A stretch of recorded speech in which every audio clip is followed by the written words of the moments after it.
नमस्ते भारत। आप सभी लोगों के बीच में एक बार फिर से मैं उपस्थित हो गई हूं। तो निवेदन सबसे पहले मेरा वही कि प्लीज आप सब लोग इस वीडियो को लाइक कीजिएगा, अंत तक देखिएगा, शेयर कीजिएगा और साथ के साथ मेरे यानी आपके अपने चैनल ममता पेन्युली काले उवाच को सब्सक्राइब करते हुए बेल आइकन को प्लीज जरूर हिट कर दीजिएगा, ताकि जब भी मैं लाइव जाऊं, कोई रील या वीडियो अपलोड करूं तो उसकी नोटिफिकेशन आप सभी लोगों को तुरंत मिल जाए। आई एम श्योर आप सभी लोगों को एक बहुत ही चिंताजनक घटना जो भारत के विदेश मंत्री के साथ लंदन में हुई उसकी खबर मिल ही चुकी होगी। लेकिन दुख मुझे तब होता है जब भारत में बैठे हुए कुछ लोग रेडिट जैसे प्लेटफॉर्म पर यह बोलते हैं कि अगर भारत के झंडे को जो चरमपंथी खालिस्तानी थे उन्होंने निकाल कर फाड़ के फेंक दिया तो इसको इतना बड़ा इश्यू बनाने की क्या आवश्यकता है। मैं उनको लानत भेजना चाहती हूं। ये जो भटके हुए युवा हैं उनको यह समझ जाना चाहिए कि ये जो राष्ट्रीय ध्वज है ये भारत की आन बान और शान है। यह हमारे लिए बहुत महत्वपूर्ण है। इस ध्वज की सुरक्षा और शान के लिए भारत के जो सैनिक हैं जल थल वायु सेना के, वो हंसते हंसते अपनी जान दे देते हैं सरहदों पे खड़े होकर के।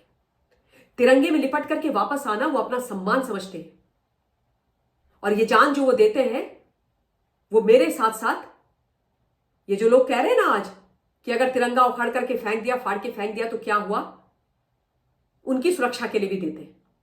और एक चीज और मैं बता देना चाहती हूं कि ये पनिशेबल ऑफेंस है तिरंगे के अपमान करना।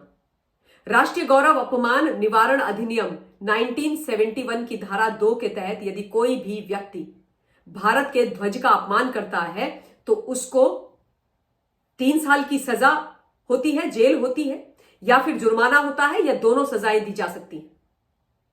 तो यह कोई खाने का हलवा नहीं है, यह सीरियस मैटर है। और यदि हमको अपने राष्ट्रीय ध्वज पर, राष्ट्रगान पर, अपने देश के ऊपर, अपने संविधान के ऊपर गर्व नहीं होगा, हम उसकी सुरक्षा के लिए नहीं बोलेंगे तो कौन बोलेगा भाई। खालिस्तानियों से कितना प्रेम है, यह भी सोचने वाली बात है। ये अलगाववादी, ये चरमपंथी कुछ भी करेंगे और हम चुपचाप बैठे रहेंगे। अक्सर हमने ये देखा है कि ये जो खालिस्तानी एलिमेंट्स हैं यूके में, कनाडा में, ऑस्ट्रेलिया में, ये अक्सर झंडे वंडे दिखाने का काम करते हैं, लेकिन इस बार इन्होंने हर सीमा रेखा पार कर दी। जब हमारे विदेश मंत्री जयशंकर जी एक कार्यक्रम में शामिल होने गए थे चाथम हाउस का, उसको समाप्त करके बाहर आए, अपनी गाड़ी में बैठ करके वो निकले, तो इन खालिस्तानियों ने अपने झंडे लहराते हुए विदेश मंत्री की गाड़ी को चारों तरफ से घेर दिया, धक्का मुक्की करनी आरंभ कर दी, उन पर अटैक किया। उनकी गाड़ी में जो नेशनल फ्लैग लगा हुआ था उसको निकाला, उसको फाड़ के फेंक दिया। और इसके लिए मुझे लगता है कि यूके को इन लोगों के खिलाफ कड़ा एक्शन लेना चाहिए, केवल कड़ी निंदा नहीं करनी चाहिए।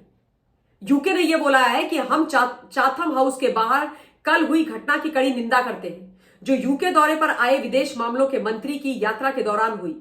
यूके शांतिपूर्ण विरोध के अधिकार का समर्थन करता है, लेकिन किसी भी प्रकार की धमकी देना, डराने का प्रयास करना या सार्वजनिक कार्यक्रमों को बाधित करना पूरी तरह से अस्वीकार्य है। यह कौन सा शांतिपूर्ण विरोध था भाई? कौन सा शांतिपूर्ण विरोध था? ये मजाक बना करके रखा हुआ है। कभी ये पत्थर फेंक देते हैं, कभी कुछ करते हैं, इसको आप शांतिपूर्ण बोल रहे हो? और ये सिर्फ डराने की बात नहीं है, ये सीरियस ऑफेंस है। मुझे लगता है इसके खिलाफ स्ट्रिक्ट एक्शन लेना चाहिए यूके को। आपके देश में भारत के विदेश मंत्री आए हैं, आप उनकी सुरक्षा इंश्योर नहीं कर पाए। पुलिस आपकी खड़ी थी, उन चरमपंथियों को, खालिस्तानियों को वो रोक नहीं पाए। उनकी हिम्मत कैसे हुई कि यूके की पुलिस के सामने उन्होंने विदेश मंत्री को घेर दिया? भारतवर्ष के अंदर कभी ऐसा होता है? इतने विदेश से लोग आते हैं। जो यूके का हाई कमीशन है उसके बाहर आप सिक्योरिटी देखें, दिल्ली में चाक चौबंद है। कोई भी आता है उसकी सिक्योरिटी को पर्सनली देखा जाता है विदेश मंत्रालय के द्वारा। कोई पंछी भी पर नहीं मार सकता। और यहां पर इतनी बड़ी घटना हो गई, उस पर आप सिर्फ निंदा कर रहे हो, नहीं चलेगा भाई। मेरे हिसाब से तो नहीं चलेगा। और बहुत हो गया इन लोगों का ये नाटक, ये तमाशा।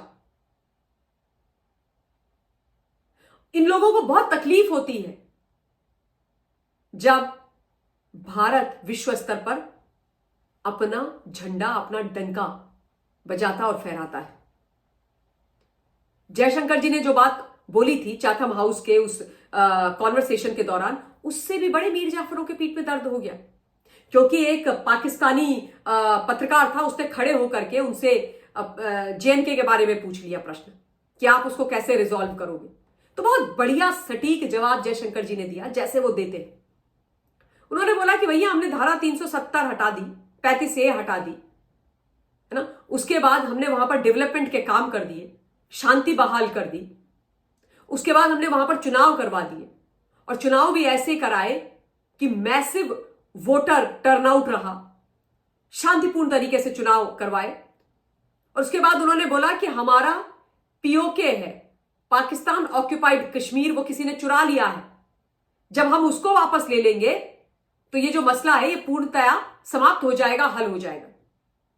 अब उन्होंने ये जो बोला कि पीओके जो हमारा किसी ने चुरा लिया है, उसको जब हम वापस ले लेंगे तो मसला पूरी तरीके से एकदम खत्म हो जाएगा, तो लोगों के पेट में दर्द हो गया। मीर जाफरों के भी भाई पेट में दर्द हो रहा है। यहां बैठ करके लोग बोल रहे खाने का हलवा थोड़ी ना है, कैसे ले लोगे पीओके वापस? क्यों नहीं ले सकते भाई?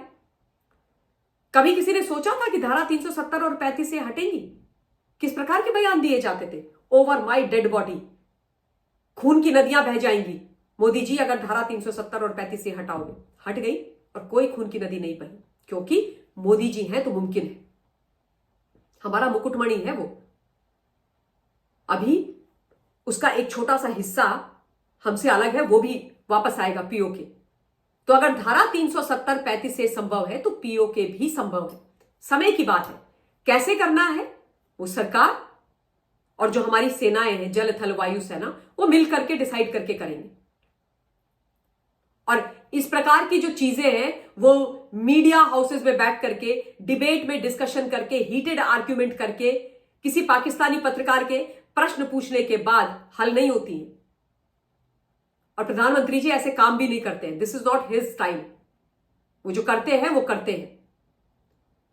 इस देश ने मोदी जी के नेतृत्व में सर्जिकल स्ट्राइक, एयर स्ट्राइक जैसी चीजें देखी, वरना यूपीए की सरकार में तो केवल क्रॉस बॉर्डर फायरिंग हुआ करती थी, उसके अलावा कुछ नहीं होता था। आज सेनाओं का सम्मान और मनोबल चरम पर है।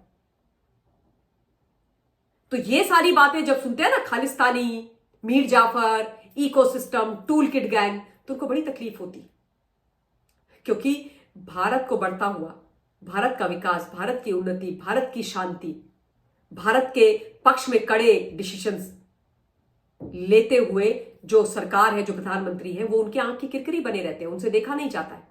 लेकिन इनके आंख की किरकिरी बनने से कुछ नहीं होता है। जो सही निर्णय है वो होकर के रहेंगे। और जो चीज लंदन में हुई है खालिस्तानियों के द्वारा, ये भी हम याद रखेंगे, और याद रखेंगे कि किस प्रकार से एक गलत चीज हमारे विदेश मंत्री के साथ वहां पर हुई। और मैं फिर से बोलना चाहती हूं कि प्लीज मीर जाफर मत बनिए।